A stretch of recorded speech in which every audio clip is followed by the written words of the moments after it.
You are now listening to Season 1 of the VMX Show.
NecroVMX here, and welcome to episode 11 of the VMX Show, Season 1. Hope you've been enjoying the show. This is the 11th episode, the penultimate episode of this season, so that's pretty cool, I guess. And we started off with Bowser's theme. One of the most epic last bosses ever.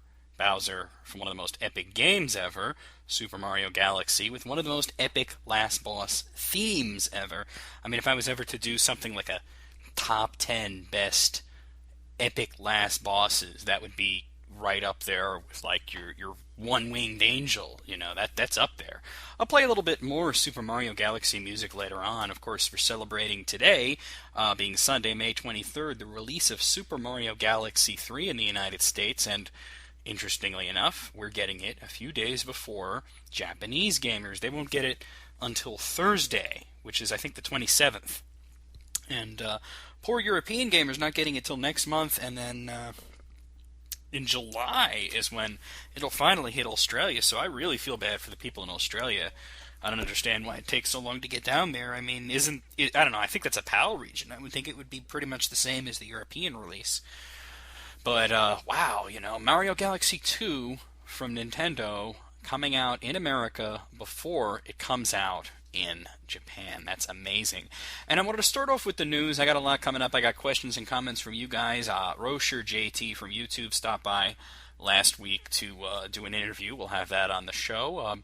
I skipped last week. Sorry, I wasn't feeling too well, so I didn't want to record the show when I was having an upset stomach, but I decided, that's okay. I can do that. So Speaking of Mario Galaxy 2, I wanted to start off, of course, the game came out today, and if you haven't picked it up, you might want to rethink just going to the video game store and getting it. I'll briefly tell you my experience. I went to the Play and Trade in Port Jervis, New York to get it, and usually they're pretty smart. Usually they have more than enough of whatever the new game is, but the guy told me, and this wasn't that late. It was like 1:30 p.m. that not only were they sold out, but they were going to get two more sometime this week.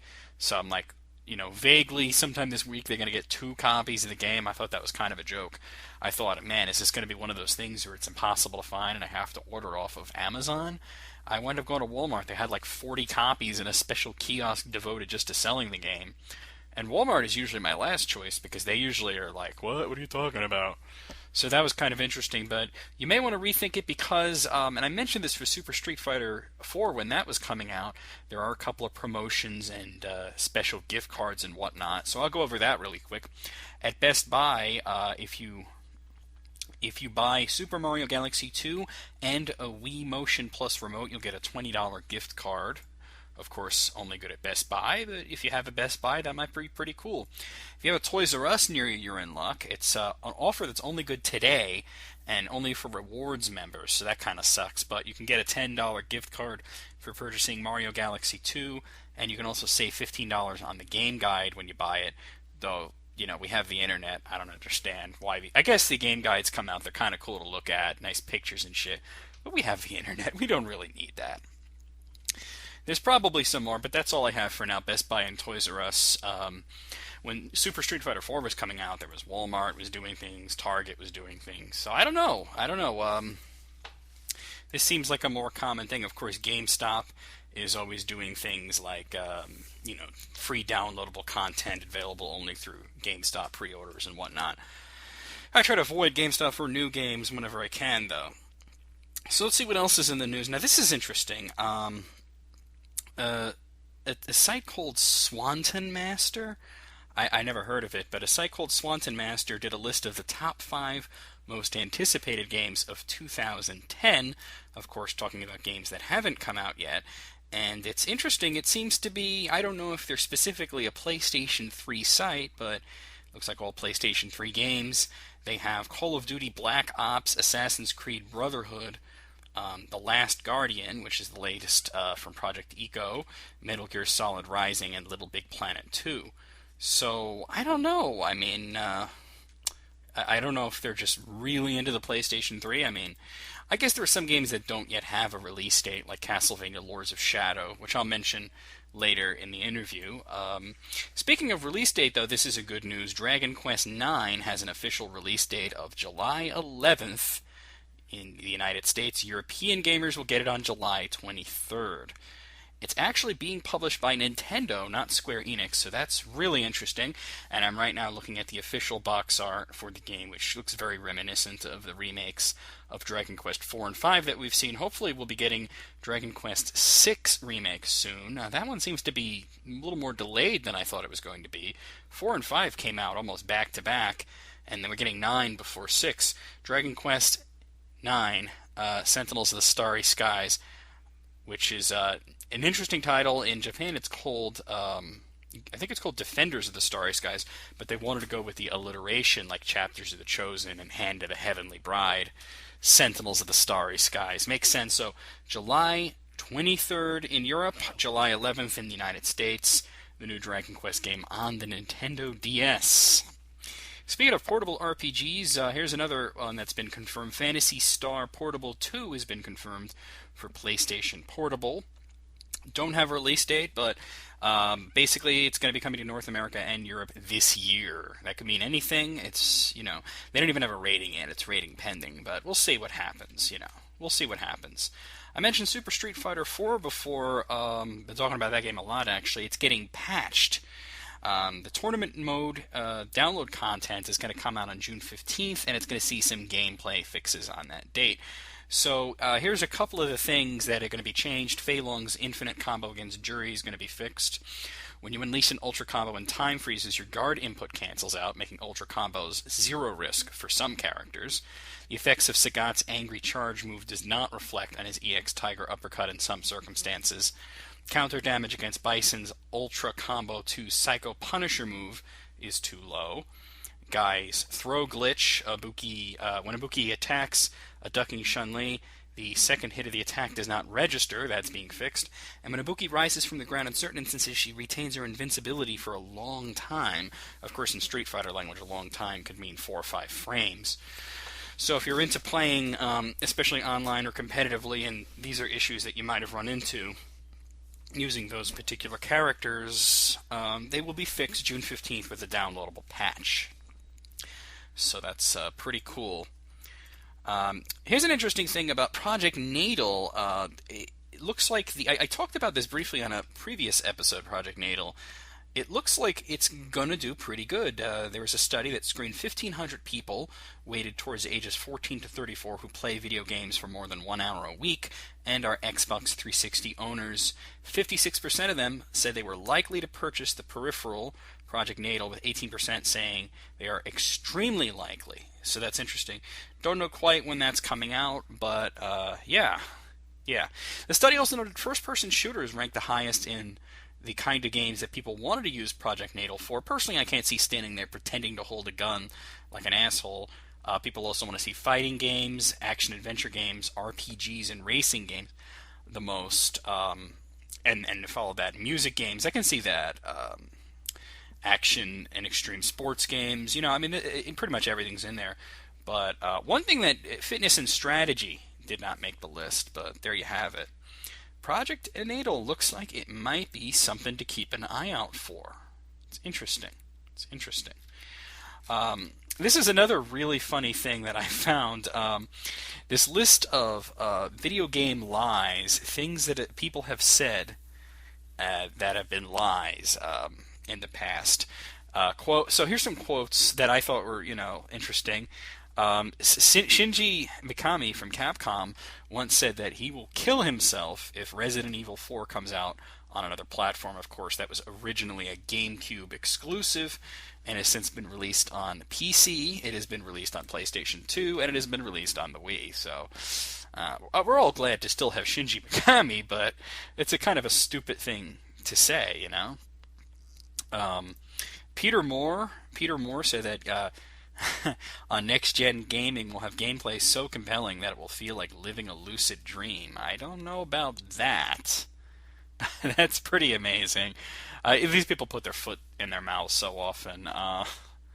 Here's one from Hiroshi Yamauchi from Nintendo. It says, people who play RPGs are depressed gamers who like to sit alone in the dark rooms and play slow games.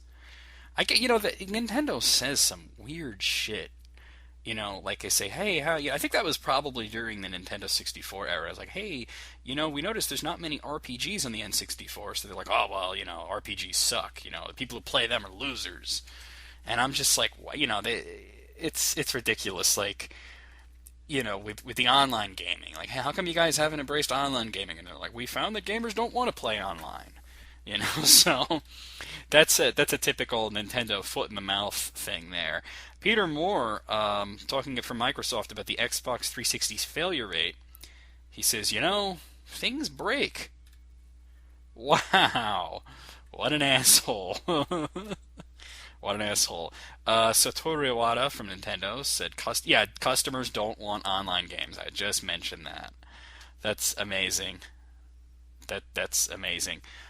Ken Kutaragi, creator of the PlayStation, talking about PS3's home, says you can communicate to a new capacity. Or actually what he put is Cyber City. The guy's out of his mind. That home thing was a bit of a joke.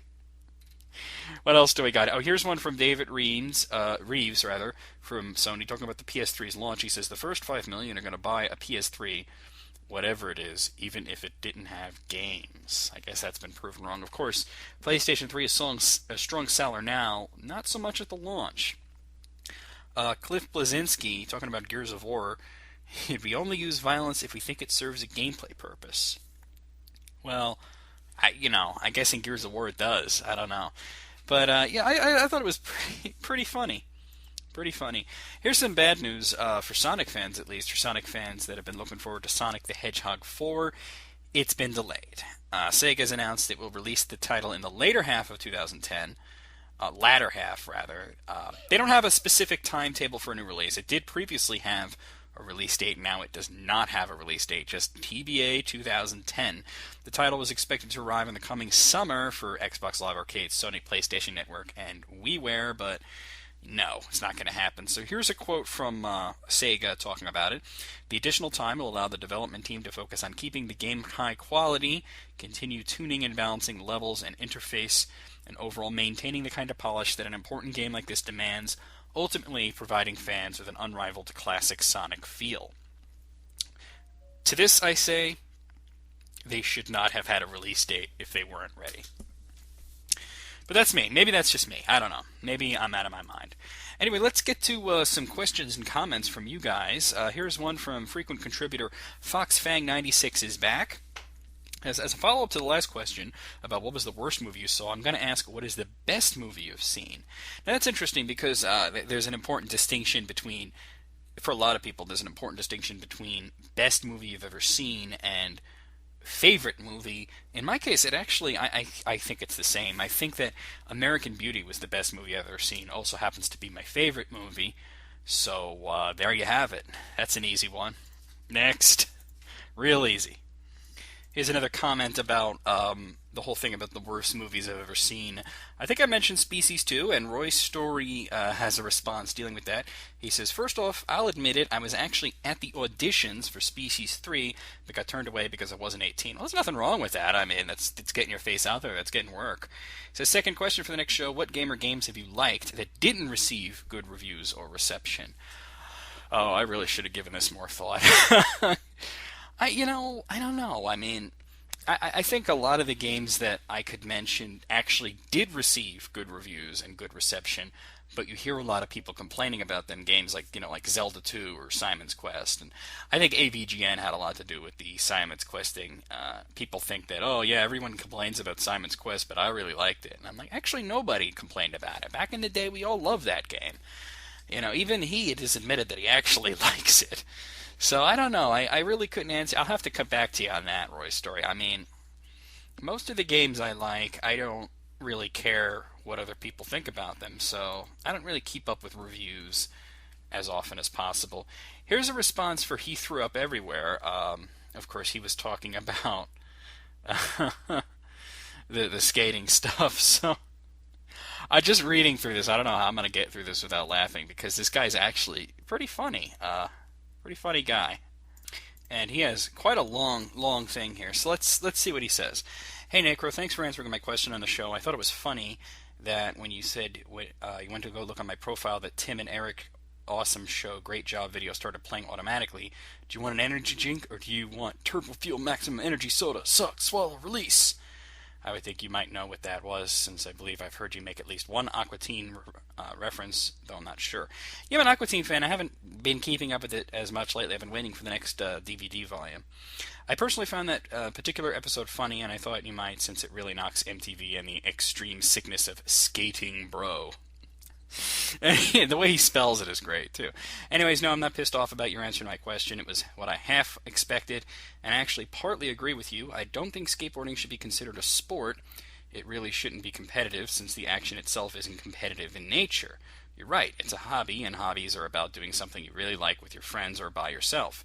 Personally, I would gag at being called a skater boy wearing skater clothes, wandering around the mall with a bad haircut and expensive purple pants from Zoomies. I'm telling you, this guy's funny. I do slightly disagree with the subculture label, though I'm not thoroughly sure what exactly classifies something as a subculture. Well, you just defined it yourself. It's when something, gets a label and its own fashion and its own lingo. I mean, the way you're spelling skater like SK8R and boy as BOI and the Zoomies clothes, like that's what a subculture is, basically. It's a small culture. So basically you answered your own question there. The subculture is something specific, usually some sort of action or some sort of fetish. Not that I'm saying that skateboarding is a fetish, and not that I mean fetish specifically in a sexual sense, but I mean anything that you can, somebody is intently into, and it becomes this subculture, which means that it has its own lingo, it has its own clothing, it has its own style and fashion. It becomes like a clique. So that's what I mean by subculture. I'm not using that as a derogatory. Well, I am in that case because I can't stand it. But subculture is not necessarily a derogatory term. So continuing along, he says, "But hey, a disagreement is a disagreement, so it's best to leave it at that." Well, I agree. See, we agree on something. Maybe we could even talk about it on the show sometime, along with other subjects, of course, if you would have me. And I told him we haven't had the chance to talk about it, but he's certainly welcome to come on the show and talk about anything he wants to talk about. Anyway, on to my main point. When you were talking about how skateboarding is for kids and adults who do it are childish and should grow up, well, I didn't exactly say that, but I'm going to let that go. The first thing to pop in my head was video games. I'm always hearing those older than me criticizing adults who enjoy video games. Even I have been criticized by people my own age to grow up and do something more mature. What, like playing football? Fuck that. Where I also saw connection was on the subject of competition. With the advent of online gaming and brainless shooters coming out these days, Gramers, as you called them in your last episode, which will now be added to my slang vocabulary, have banded together to create an MLG Major League Gaming, which holds tournaments for games like Halo 3, Call of Duty, and Gears of War. Have you heard of MLG? No. And what are your thoughts on them? I already hate it. Thanks for reading my long message, and if you're already booked with people and you want to be on the show as season is approaching an end, could you maybe leave me a spot for next season? Keep them coming, and insert obscure reference and or statement here. Right. Well, he's certainly welcome to come on. I'm thinking that the finale is going to be just me without any guests, but we'll see what happens. Maybe we'll have you for the first episode of the next season. I'll have to talk to him and see what's up. Here's one from another frequent contributor, 2006 Socrates. It says, "Hey Necro, what types of themes in video games are overused, such as science fiction, fantasy, post-apocalyptic, army warfare?" Well, you just named them all. "And what new and exciting themes should people start using in video games?" I don't know. I mean, I play fighting games and I play RPGs and I play like a lot of other shit. So I don't really worry about it. I mean, I think that the post-apocalyptic stuff has got to go. I'm sick of that, though. As for what exciting new themes, I don't know. I haven't seen any. I'll tell you when I see some exciting new themes. Thanks, Necro, and your challenge show is awesome. Thanks. Okay. So, yeah, some of these questions, I'm sorry if I can't give you too precise of an answer, but there you have it. Here, Solid Do asks me, "How do you feel about Mike Portnoy's involvement with Avenged Sevenfold? He announced he's going to be touring with them. Do you think he might bring a more progressive edge to Avenged Sevenfold's next album?" Well, I have two things I can say to that. One is that they already started to have a very strong progressive edge, starting with City of Evil, certainly on the self-titled album, and I assume it's going to be the same on this one. Portnoy has said he's just helping them out. He's not looking to step in and, be a member of Avenged Sevenfold, but he says that the drumming on the album, he did his best to do it the way the Rev, of course the Rev passed away earlier this year, the way he wrote it. So he's basically just filling in as a session guy and a touring drummer. I don't think he's going to give them any creative input, and I don't think they need creative input. Of course, I'm sure if he said anything, they would probably be wrapped in attention, because who wouldn't be, really? That being said, I am excited that he's on the album. I'm excited the album is going to be able to come out without any kind of major delay. I think the Rev would have wanted that way. I don't know if I'm going to be seeing them live because I'm just going to so many concerts this year already. We'll see what happens. Let's see. I don't know if it's Mr. Sandman XJ9 asked me, "Hey Necro, thanks for answering my question. I want to ask you, in 1 or 2 years, if you're still making commentary videos, if you run out of classic games to play, do you think you'll be playing newer games like Xbox games with commentary, or will you just stop?" I think I'm never going to run out of classic games, especially what is considered classic is always updated. Nintendo 64 is considered classic now. PlayStation 1 is considered classic by some. And I'm always expanding what I do. And you guys got to remember that there are a lot of games out there that I haven't done. I haven't scratched the surface, so there's that. Josie Gregg asks me what I thought about the ending to Blackest Night, The Brightest Day, and the Deadpool core. Well, I don't want to spoil anything about Blackest Night or Brightest Day if nobody's read it yet, but I loved it, and I'm loving Brightest Day. Deadpool core, I mean, it's hilarious. I kind of like the other Deadpool titles a little more, but this one's just starting, so we'll see how it turns out. I mean, it's very funny. And Jake the Snake 1 asks me, what is the worst game you've ever played, except Hong Kong 97, because it is not a game, it's hell in a cartridge. Ooh, I agree. Hong Kong 97 definitely was the worst game I ever played, but accepting that, I would say it was Chuck Norris Super Kicks on the Atari 2600. I've heard that there were versions on other consoles that were a little more playable, but still quite sucky. AVGN even mentioned one that was on, I want to say Commodore 64? I don't know, I was watching the AVGN videos the other day, and it was not the Atari version, because it had better graphics, but I don't know. A friend of mine had it on Commodore, and he actually liked the game, but then again, he's not all there sometimes, so I don't know. So that's your questions and comments. So right now we're going to welcome Jeremy, aka Rocher JT, to the show.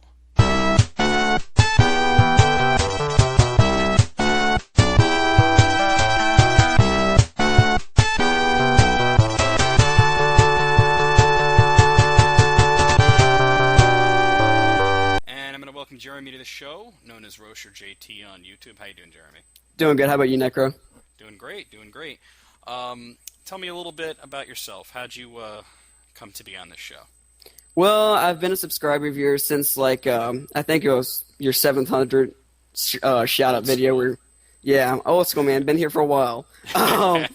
And I just enjoy your videos, and I actually plan on doing some of my own videos, like the playthroughs, and not the playthroughs, but, what you do, the commentating on videos, old retro games. Because I've actually been a gamer since I was about...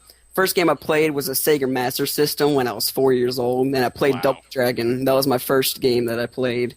Double Dragon, one of the best games on the Sega Master System. I don't think I played the Master System version. Let me ask you, what country are you living in? I'm in America.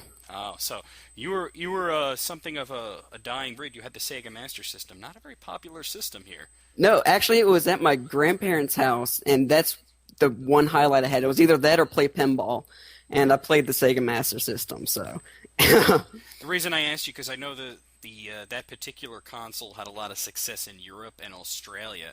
You don't sound like you're from Australia, but I figured I'd ask anyway. Yeah. Well, it's just, I know it's probably a rare thing to find around here in America, but, I mean, it still is one of the greatest, I think, game systems that have came out. It's certainly underrated. Yes, it is. Definitely way underrated.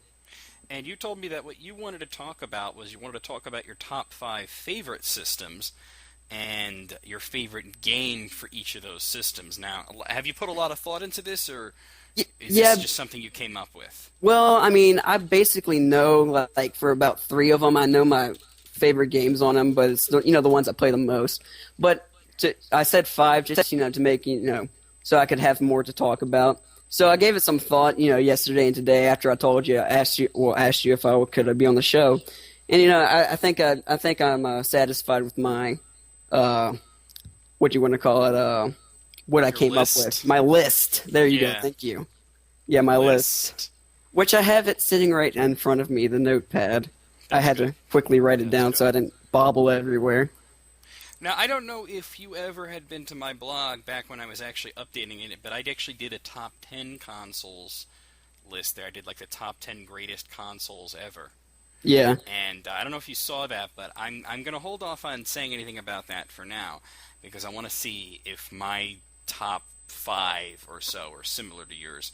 So why don't we count backwards? So why don't you tell me what number 5 is? Number 5 is going to be the PlayStation 2. Like I said, I'm not a fan of Sony, but it was a good game system and had some pretty good games. But my number 1 game on that's going to be Red Dead Revolver. That's an interesting choice. Yeah, well, I mean, it's one of the it's one of the best shoot-'em-up games I've played, like Western style, since like Sunset Riders. It's like the best. And that's not you don't see too many Western shoot-'em-ups, although they are fun. Yeah. And you were right about the PlayStation 2. I mean, it is actually the number 1 top-selling console of all time. Yeah. For good reason. I actually have that at number 4, so we're actually pretty close. Yeah. Speaking of that. Okay, so speaking of number 4, what's your number 4? Well, my number 4 is the GameCube. And okay. Most people look down the GameCube. You know I don't. I know you don't. I know you're aficionado, but I mean, most people look down on it because most of the games aren't that good. and most of them are racing games. A lot of them are racing games. No, well, hold on. It sounds like you're almost talking about the Nintendo 64 there. Oh no no no no no! No. It's Because the Nintendo 64 had like a lot of racing games.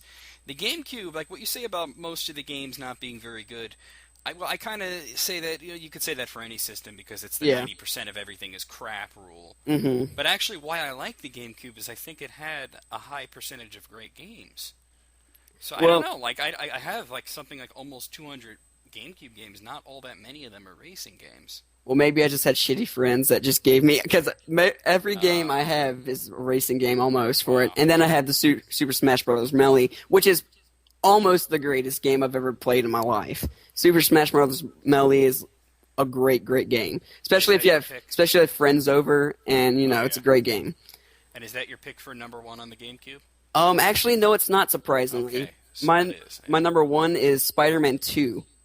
Well, that's a good one. That I'm not really one for sandbox games, but Hmm.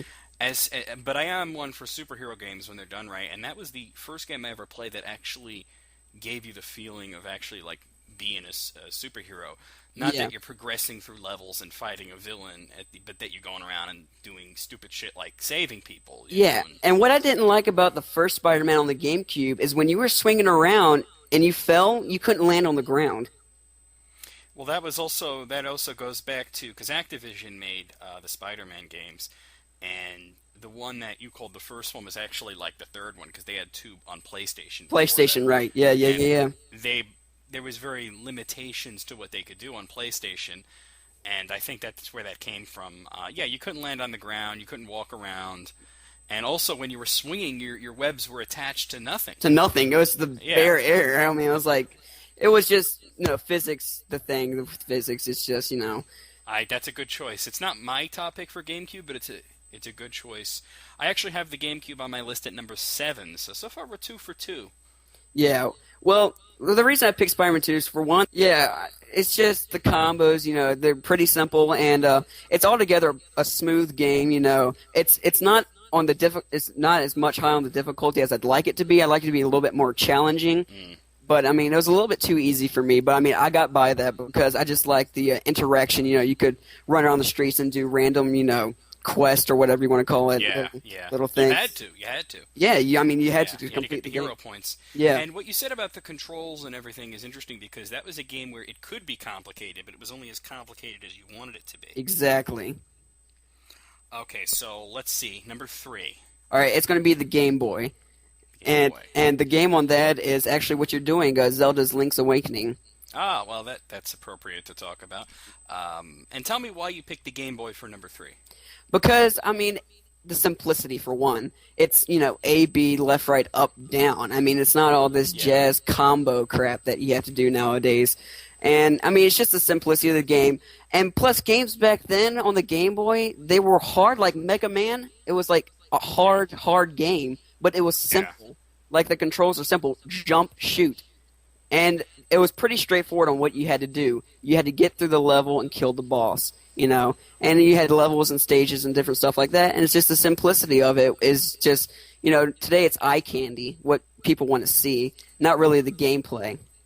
And it's interesting that you mentioned the simplicity when the game that you picked as number 1 is anything but simple. Tell me about Zelda. Well, Zelda, I'm actually playing it. I was playing it before I talked to you, and it's just one of those great games. It's just a good puzzle solver. I've always been a fan of Link and of Zelda, like Zelda, the new one that just came out on the Wii. The name of it always slips my mind. Are you referring to Twilight Princess? Yes, Twilight Yes. Princess. My brother had it on the Wii, and I played it. And I mean, I got sick and tired of moving the Wiimote, but I mean, altogether, it was a pretty fun game. Of course, because I love Zelda. Zelda's Of course, just one of those legendary games that you have to like. Of course, I have that one. I have it for GameCube, of course. Of course. And that's the first miss. I don't have Game Boy on my list. Really? Yeah, I actually chose the DS as being the handheld Nintendo system, and I actually have the DS at number 3. Yeah.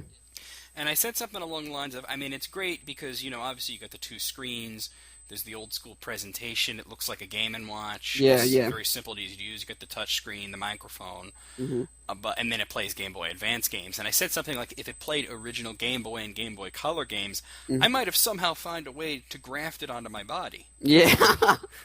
Yeah. It would have been number one then. It wouldn't have been number three. Yeah. Okay, so let's see. Moving on, I think number two is next, right? Number two, yeah. Number two, I've already talked about the system. It's the Sega Master System.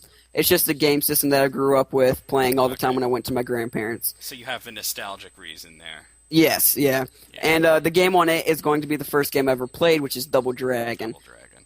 And Now now let me ask you, because I did a Double Dragon feature way back when I first started on YouTube, and I didn't cover everything because I only covered the games that were on systems that I could cover at the time. Master System wasn't one of them. Game Boy Advance wasn't one of them. Now let me ask you, in the NES version of Double Dragon is great, and it's one of my favorites, but it's something of an anomaly. The Master System version, is this more like the arcade one, or is it something completely different? Actually, I have never played the arcade version or the SNES version. No, NES. NES version. I've only played the Sega Master System, so I don't know what to compare it to. It looked pretty... The Master System had better graphics, so I kind of assumed that they would have ported the arcade version over. The NES one, obviously they toned down the graphics, but they had this whole level building system where the more punches and kicks you throw, the more moves you would get. Yeah, see, this one was basically you had the same moves, but you would get different weapons. You get a bat, you would get a whip, and stuff like that. Oh, yeah, they all have that. Yeah. I'll have to check it out sometime. Maybe I'll do a video on it. Maybe somebody will request it after hearing this. Who knows? Yeah, who knows? Okay, and I don't have the Master System on my list, mostly because I never had one. Really? Well, I never had one. I mean, I've played it on the emulator. You've seen me do a couple of games, like I did Alf and Fonts, and of course when I do the Sonic feature, which is, it's a ways off, but it is coming, and I'll obviously be playing quite a few Master System games. Now, let me ask you a question. Yes. When you say Master System, are you also including the Game Gear under that same umbrella? I don't think so. When Sega Master System is basically just the same console, just the console. Yeah, it's the same exact thing. Yeah. Yeah. But I think there were very few games that were exclusive to one or the other. Yeah, and it also had some pretty good golf games on it. If you believe me, I believe you. It had a really, really good golf game on it, and so yeah, it was altogether just a great system. And okay, so drum roll. SNES, and of course, it couldn't be anything else. It couldn't be anything else. It can't. And I guess you can almost guess what the number one's going to be. The number one selling game ever, Super Mario Brothers. And Super Mario Brothers. Yes. That's on the NES. I have it on the... You're talking about Mario All-Stars? Yes, Mario All-Stars. Oh, okay, Mario All-Stars. Okay. Yes, yeah, where it has the unreleased Mario. It has the real Super Mario Brothers 2, which they call the Lost Levels. The Lost Levels, yes. Which is the hardest ass game in the world. I mean, yeah, I've never beaten it. It's tough. It is super tough. I think it took me like a week to beat that. It was like impossible. And one time I was playing it, and I was almost done. I was like on World 5, and my sister came and stomped around, and it reset. And I was just so pissed off. I was like... That particular version of it also had the thing where you can save every level, not just every world. Which was Yeah. Imagine playing it on the NES where you couldn't save it all. But I could beat the one on the NES in like 11 minutes, using warps, of course. Not Super Mario Brothers 2, not the No. Japanese one. Not the Japanese. No, but the original. And then, like I said, it couldn't be anything else. I have Super NES as number one as well. Yes. I mean, it owned the 90s. Yes, it did. And I'm just going to read for you and for anyone listening what I wrote about Super NES. I didn't write very much because I just basically gave a list of games saying this is the reason, But what I did write, because I had the lifespan, 1990 to 2000. 2000 is when they officially stopped making Super NES games. I said this thing owned the 90s. The entire decade bows down and submits its raw, supple bottom to Nintendo's thrusting, gleaming stylus.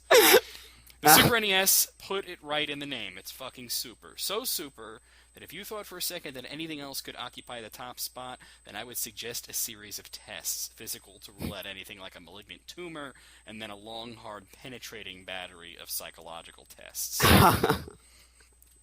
Yeah, I'll just run through the rest of my. I had the PlayStation at number 2. I mentioned 3 was the DS, 4 was PlayStation 2, 5 was the NES.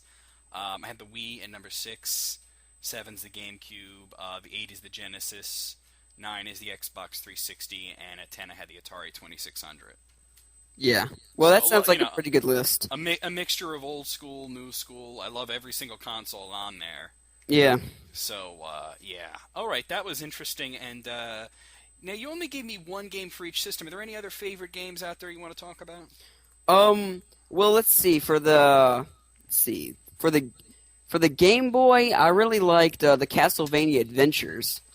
It's the one where you can't run or do anything. You can walk. And if you die, there's no save point. You get sent all the way back to the beginning. So it's one of the hardest, I think, hardest Castlevanias. Because once you die, you just get sent back to the beginning. You're like, fuck this, I'm not playing it anymore. Now, and like that's 5 minutes interesting later. that you mention that, because Castlevania the Adventure was for the longest time considered by very many people to be the worst Castlevania game. I would agree.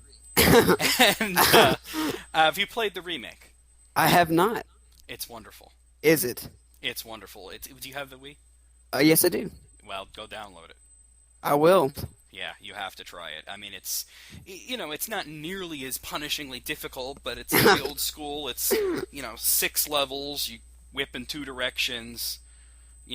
Very simple game, very fun game. Great music, of course. And speaking of Castlevania, do you have any idea when Lords of Sorrow are coming out? Lords of Shadow. Lords of Shadow. I knew does not have a release date. Doesn't. And I can assure you that as soon as the release date is out, it will be on the VMX show. Because, as you know, Castlevania is my favorite series of all time. Yes. And actually, they've actually announced yet another Castlevania game that, well, nobody really knows what it is. But I think it's called something like Harmony of Sorrow or some, generic name like that. Yeah. People are talking about that it's going to be like a multiplayer, like downloadable title or something. Wow. Yeah, well, I just saw the teaser trailer for the Lords of Shadow, and I was just like jizzing in my pants. I was just like, jizz in my pants. That is right. You're not cool unless you jizz in your pants. Well, you saw the teaser. You know that there is actually a full 4-minute trailer for that now. Really? I have not seen seen that. that. A while. And after we finish up this interview, I'm going to link you to it. I'm going to listen to you squee with delight, and I hope you don't come because I really don't want to do that. But yeah, yeah, you'd be like, oh yeah, oh, Oh my god. Well, the music in this game is fantastic. There's actually one song out there that had leaked out from Konami, and it gives me goosebumps every time I hear it. Now, were you surprised to see that it was not a side-scroller? No, I mean, 3D Castlevania is nothing new, and I mean, they did it twice on the Nintendo 64, they did it on the PlayStation 2 and Xbox, and to some success, Yeah. And it seems to me that they've pretty much designated that the 3D games go on the consoles and the 2D games go on the handhelds. Yeah. And that's fine with me, because nothing quite like carrying your DS around with you everywhere, fighting Mandragoras, trying to get them to drop some rare thing. Yeah. Well, there was a period of like 2-3 weeks where I would be on the phone with Julie, my girlfriend, and she'd be like, I can hear you playing the DS. What are you playing? And I'd be like, Castlevania. And then she got the game, and it became the opposite, where she was always playing it.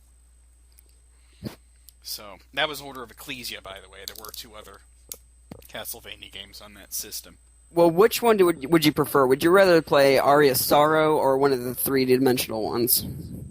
Well, Aria of Sorrow happens to be like my favorite game ever, so yeah. I hope that answers your question right there. Oh, and just because you're talking about carrying your DS everywhere, I'm sending you this link of this picture of this guy in Target, and I just want to see what your reaction is. Okay, everybody's gonna hear my reaction to some guy with his dick out or something. Well, let's see. Oh, wow! I think I saw that guy. No, it's Walmart. Yeah, Walmart. Sorry, Yeah, Walmart. that's that website. People are wow. I always thought like they always have those kiosks and they're way too low for any adult to play. Yeah, I guess this guy found a way around it. yeah. And because this is a radio show, I have to describe anybody who's seen the DS kiosks at Target or Walmart or any of these stores that they're way down. He's on his knees playing it, and it's like this big, chubby, bald guy who looks like he just got Rape out of somebody. well, okay, I was gonna say he just got out of a Devin Townsend concert. Rape is good too, I guess. That's terrible. Oh my That's god. horrible. Oh my god. I hope he didn't like rape somebody and then say I'm gonna go play my DS. Which But just I don't happens. have a DS. I'm gonna play the one at Walmart. Walmart just doesn't understand that this is my DS. Why do they have it locked up? What's crazy is they never have any good games at those things. He's probably playing some Pokemon pinball thing or something. Yeah, some dumb game. I was at a GameStop once and they had The Legend of Starfy out, which was interesting. Oh wow. And you don't Yeah. see that one too often, but No. yeah, I've seen strange games at kiosks, and sometimes you wind up picking them up. And it seems these kiosks have kind of gone out of flavor because a lot of these stores they've gotten tired of being a free arcade for kids. Yeah, I heard you say that. Yeah. I And had a friend who worked at a Game Crazy for ages, and he told me that's why they got rid of them. yeah, People would just dump their kids off of there in lieu of a babysitter and then go shopping. yeah, And kids often have no respect for anything. But I'm really big into the Guitar Hero and Rock Band games, and Yeah. I discovered that at a Walmart kiosk. Oh, really? So, yeah, I played Wario Land Shake It, great side scroller by the way, at a kiosk, and that was what convinced me to go and buy a Wii. Oh, I love that game, by the way. So yeah, that and Castlevania were the two games I bought with the Wii. So Yeah. there you have it. And another game that's on the GameCube that I liked is Luigi's Haunted House. Or Haunted Mansion. No, just Mansion. Luigi's Mansion. Luigi's Mansion? Okay, I thought it was That Haunted was Mansion. yeah. Well, it is haunted, but I don't think they put that in the title. All right, well that's got to be all about the time we have. Okay. It was good talking to you. It's good talking to you. Yeah, and we'll have to have you on again sometime in the future season. All right, sure. Love that. And that's it. We're going to go back to the show now. All right, sweet.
Dusty Garden Galaxy from Super Mario Galaxy.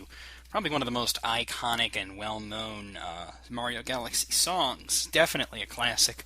I'll actually walk around all day kind of humming that to myself like that. Da, da, da, da, da, da, da, da. It gets in your head, you know? Anyway, since this is the last show of May, let's talk about video game releases for June. So here's what's coming out in June.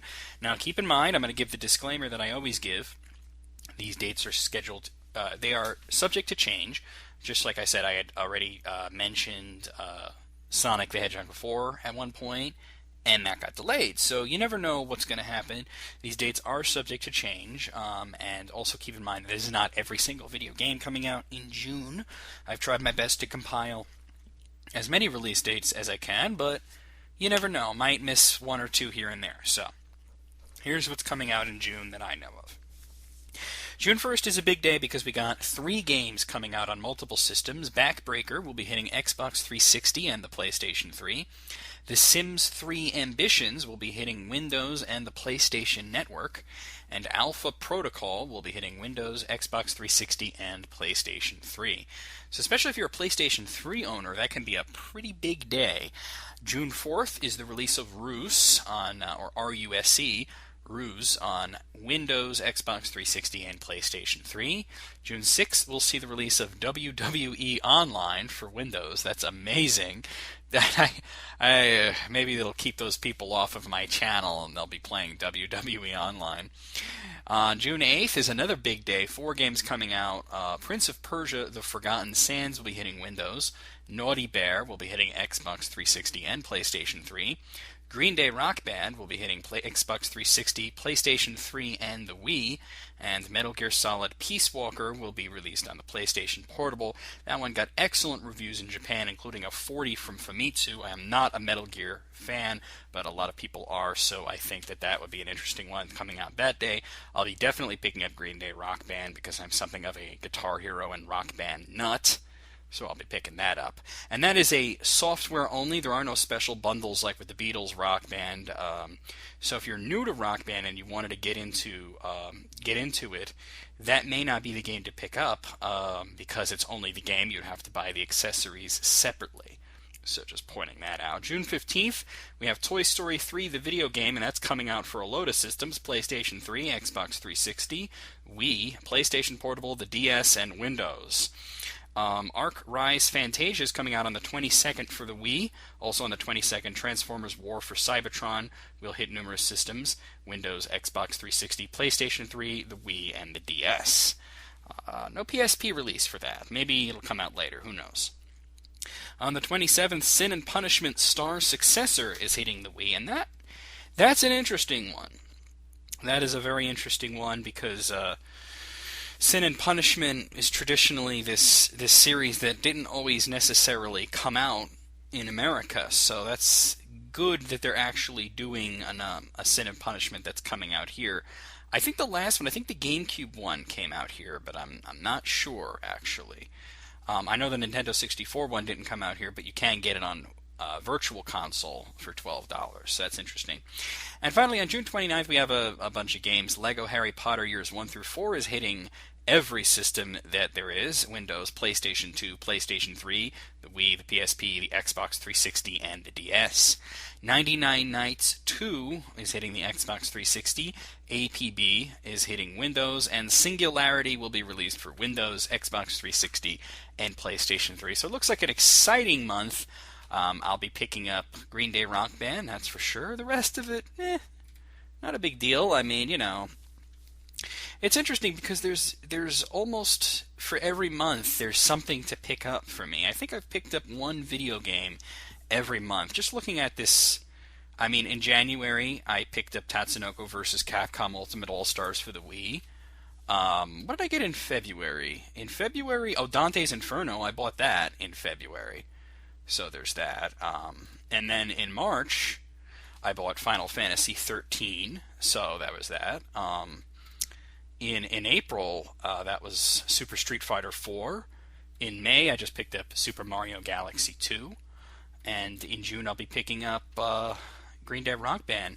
Just looking ahead, let's see. I mean, in July, I'll definitely probably be picking up the next BlazBlue Continuing Shift, which is scheduled for release then. August, we're getting Metroid. In September, supposedly The Legend of Zelda will be released. In October, I might check out the new Medal of Honor game. I don't know. I mean, or maybe Castlevania will come out. Who knows? Who knows? And in November, I don't know past that. So it's kind of iffy. I don't have any December releases here yet, and there are a bunch of unscheduled releases. And since I have some time, I might as well do this for you. I'm just going to quickly go through what I have here under unscheduled releases for 2010. So these are games that right now are scheduled to come out sometime this year, but do not have a specific release date. There's After Fall Universe, Aeon Guard, The Agency, Agent, Aliens, Colonel Marines, Amnesia: The Dark Descent, Arcania: A Gothic Tale, Armored Core 5, Age of Pirates: Captain Blood, Batman: Arkham Asylum 2, which is coming hot on the heels of the last one, Castlevania: Lords of Shadow, of course. I hope that comes out this year. The Conduit 2, they've recently announced that. Hopefully it'll sell a little better this time. I don't know. The Conduit didn't really sell that well. Darksiders, Dawn of Fantasy, Deathspank. Yeah, there's a game called Deathspank. The Duke Nukem Trilogy.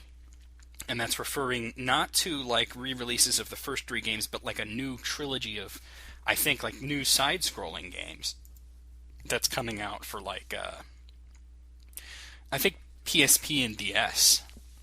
So that could be really interesting. Elemental War of Magic, Enslaved, iPad, F1 2010, Fable 3. They recently announced that. Fairy Tale Fights, Fallout New Vegas, FIFA 11, Final Fantasy 14 Online. I think that's too soon, but then again, it's not really stepping on 13 since it's a completely different sort of game.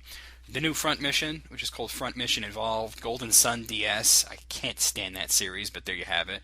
I was just at GameStop. I was hearing them talk about that on the GameStop television thing. Gran Turismo 5, that's always a huge seller. The Grinder, Halo Reach, of course, that's exciting for a lot of Halo fans. Homefront, Hydrophobia, Kingdom Hearts Birth by Sleep. I thought that came out already. I guess I was wrong. Well, it came out in Japan. Now, supposedly, I've heard September 7th for the release date here, but I also have it here under, unscheduled. So who knows, really, with Kingdom Hearts. Then there's Kingdom of Under Fire 2, L.A. Noire. A new Tomb Raider, which is interestingly not called Tomb Raider, it's called Lara Croft and the Guardian of Light.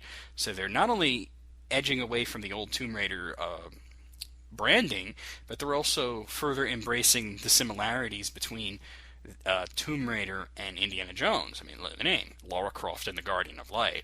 The Last Guardian, that's of course the latest one from Project Eco. I talked about that very briefly early in the show. Lego Star Wars 3, The Clone Wars. Lego Universe, which is going to be huge for a lot of people, I think. Little Big Planet 2, I mentioned that. Mud TV. A new Naruto game called Ultimate Ninja Storm 2. Need for Speed World. Natural Selection 2. A sequel to Portal 2. That'll probably lead to a lot of nonsense online. Postal 3, as if the second one wasn't bad enough. Primal Carnage.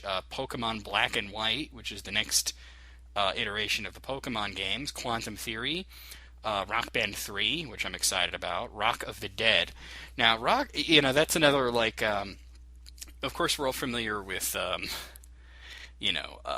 what is that called? The House of the Dead, and this is called Rock of the Dead, and supposedly you're going to use your guitar peripheral to kill monsters, and it sounds very familiar to me. It sounds a lot like a Dreamcast game that came out called The Typing of the Dead, which was kind of little words would pop up over the zombies' faces, and you would have to type it right to shoot them accurately, which I thought was hilarious.